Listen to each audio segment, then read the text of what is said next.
Welcome to Plutus academy, जहां हम daily current affairs लेकर आते हैं जो bank, SSC and other government exam के लिए बहुत ही इम्पॉर्टेंट है। तो चलिए बिना किसी देरी के हम वीडियो को स्टार्ट करते हैं। फर्स्ट टॉपिक है, पीएम मोदी ने 1100 करोड़ रुपए की योजना के तहत 18 राज्यों में 103 अमृत स्टेशनों का उद्घाटन किया। प्रधानमंत्री नरेंद्र मोदी ने 22 मई 2025 को अमृत भारत स्टेशन योजना के तहत 18 राज्यों के 86 जिलों में स्थित 103 पुनर्विकसित अमृत स्टेशनों का उद्घाटन किया। यह भारत की रेलवे बुनियादी ढांचे की आधुनिकीकरण की दिशा में एक बड़ा मील का पत्थर है। 1100 करोड़ से अधिक की लागत से विकसित इन आधुनिक स्टेशनों का उद्देश्य यात्रियों के अनुभव को बेहतर बनाना है, जिसमें आराम, कनेक्टिविटी और सुविधा को बढ़ावा देना प्रमुख है।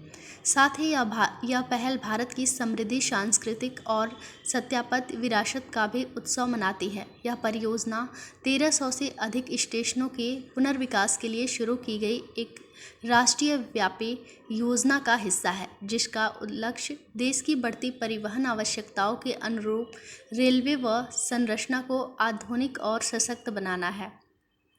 आपको बता दें कि बैंकिंग एसएससी के लिए fresh batch Plutus Academy Mukherjee Nagar में स्टार्ट हो रहे हैं, जिसकी डिटेल्स आपको प्लूटस एकेडमी की वेबसाइट पर मिल जाएगी। आपको विजिट करना है plutusacademy.com, जिसका लिंक इस वीडियो के डिस्क्रिप्शन बॉक्स में दिया हुआ है। अगर आप ऑनलाइन क्लासेस करना चाहते हैं तो प्लूटस एकेडमी ऑनलाइन क्लासेस भी प्रोवाइड करता है।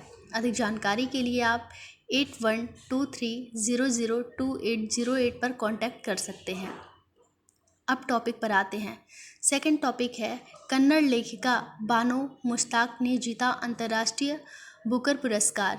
भारतीय लेखिका, वकील और कार्यकर्ता बानो मुश्ताक ने अपनी पहली लघु कथा संग्रह हार्ट लैम्प के लिए 2025 का अंतर्राष्ट्रीय बुकर पुरस्कार जीतकर साहित्य इतिहास रच दिया है। यह पुरस्कार पहली बार किसी कन्नड़ भाषा की पुस्तक को इस प्रतिष्ठित अंतर्राष्ट्रीय सम्मान से नवाजा गया है।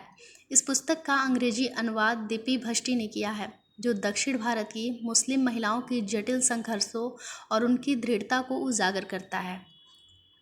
इसकी महत्व की बात करें तो ये क्षेत्रीय भारतीय भाषाओं की वैश्विक साहित्य प्रासंगिकता को उजागर करता है, मुख्य धारा की साहित्य में हाशिए पर रहे आवाज़ों का अधिक प्रतिनिधित्व प्रेरित करता है, अनुवाद की शक्ति को दर्शाता है और क्षेत्रीय कथाओं को वैश्विक स्तर तक पहुंचाने में मदद करता है।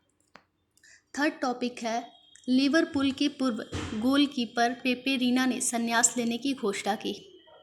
पूर्व स्पेन और लिवरपूल के गोलकीपर पेपे रीना ने आधिकारिक रूप से घोषणा की है कि वे 2024-25 सत्र के अंत में पेशेवर फुटबॉल से संन्यास ले लेंगे।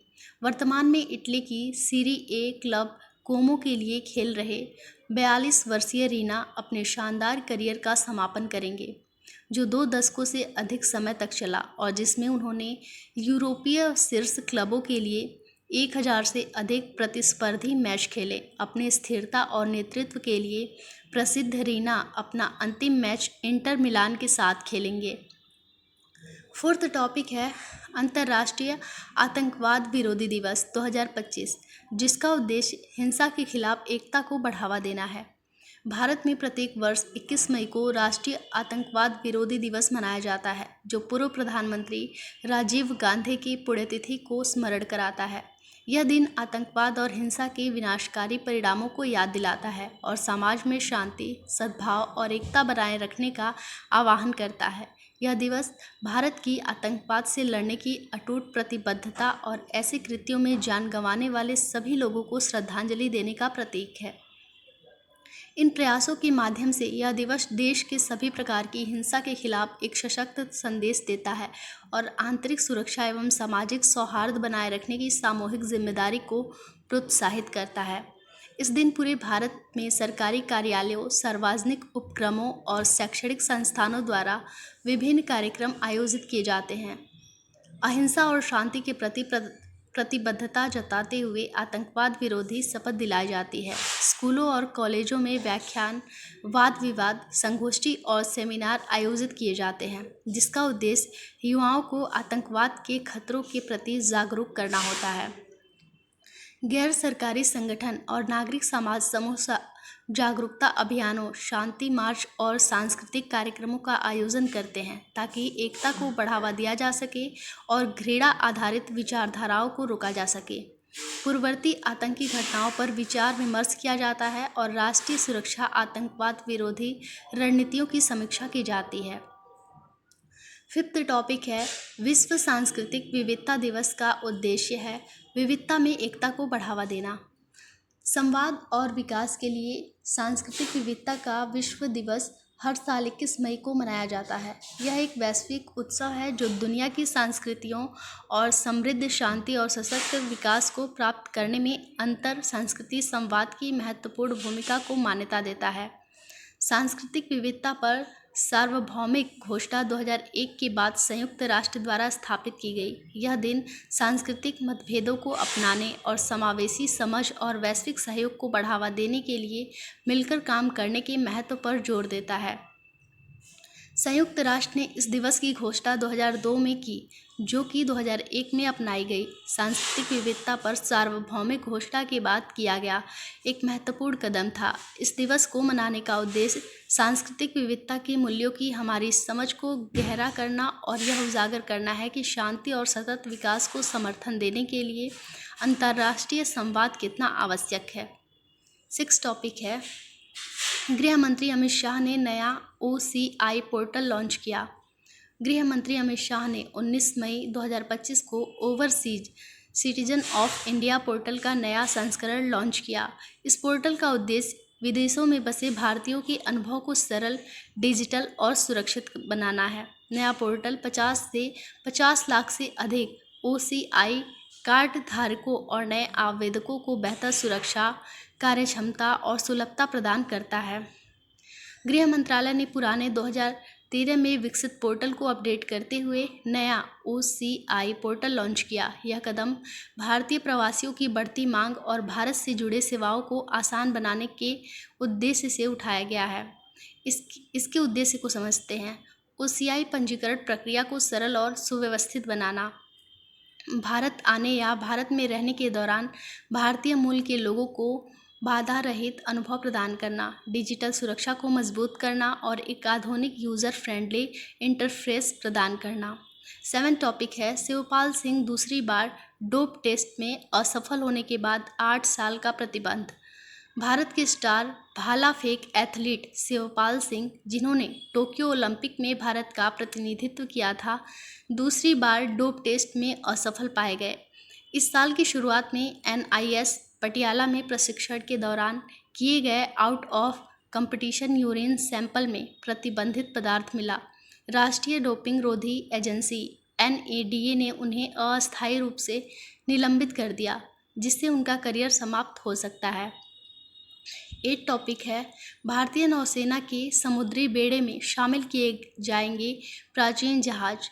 भारतीय नौसेना 21 मई 2025 को अपने समुद्री बेड़े में प्राचीन सिले हुए जहाज को शामिल करने के साथ ही उसका नामकरण भी करेगी। कर्नाटक के कारवार में आयोजित समारोह औपचारिक रूप से जहाज को भारतीय नौसेना में शामिल करने का प्रतीक होगा। सिला हुआ जहाज 5वीं शताब्दी के जहाज का एक नया रूप है, जो अजंता की गुफाओं की एक पेंटिंग से प्रेरित है। समारोह की अध्यक्षता केंद्रीय सांस्कृतिक मंत्री गजेंद्र सिंह शेखावत मुख्य अतिथि के रूप में करेंगे। इसके बाद यह जहाज गुजरात से ओमान तक एक महासागरीय यात्रा करेगा, जिससे प्राचीन भारतीय समुद्री व्यापार मार्गों को पुनः जीवित किया जाएगा। इसका उद्देश्य भारत की प्राचीन समुद्री जहाज निर्माण परंपराओं को पुनर्जीवित और क्रियान्वित करना है। भारत की ऐतिहासिक समुद्र व्यापार मार्गों का सम्मान और पुनः प्रयोग, भारतीय कारीगरी और समुद्र विशेषज्ञता को वैश्विक मंच पर प्रदर्शित करना है। 9 टॉपिक है भारत 2050 तक दुनिया का शीर्ष आलू उत्पादक बनने के लिए तैयार है। पेरू स्थित अंतर्राष्ट्रीय आलू केंद्र इंटरनेशनल पोटैटो सेंटर के वैज्ञानिकों के अनुसार भारत 2050 तक चीन को पीछे छोड़ते हुए दुनिया का सबसे बड़ा आलू उत्पादक देश बनने की ओर अग्रसर है। अनुमान के अनुसार भारत की वार्षिक आलू उत्पाद क्षमता 100 मिलियन टन तक पहुंच सकती है। यह वृद्धि रणनीतिक साझेदारियों, कृषि नवाचारों और सरकार की नीतिगत सहयोग से संभव हो रही है। अब समझते हैं कि ये चर्चा में क्यों है। हाल ही में भारत और दक्षिण एशिया में कंद और कंदीय फलों पर आयोजित एक अंतर्राष्ट्रीय वैज्ञानिक संगोष्ठी के दौरान भारत की आलू उत्पादन में उल्लेखनीय वृद्धि पर ध्यान आकर्षित किया गया। अंतर्राष्ट्रीय आलू के विशेषज्ञों ने भारत की बढ़ती वैश्विक महत्ता को रेखांकित किया और इसे 2050 तक आलू उत्पादन में शीर्ष तक पहुंचने की संभावना बताया। ये थे आज के करंट अफेयर्स के कुछ इंपॉर्टेंट टॉपिक। बाकी डेली के करंट अफेयर्स से अपडेट रहने के लिए देखते रहिए प्लूटस एकेडमी। साथ ही हमारे इस चैनल को लाइक करें, शेयर करें और सब्सक्राइब करें।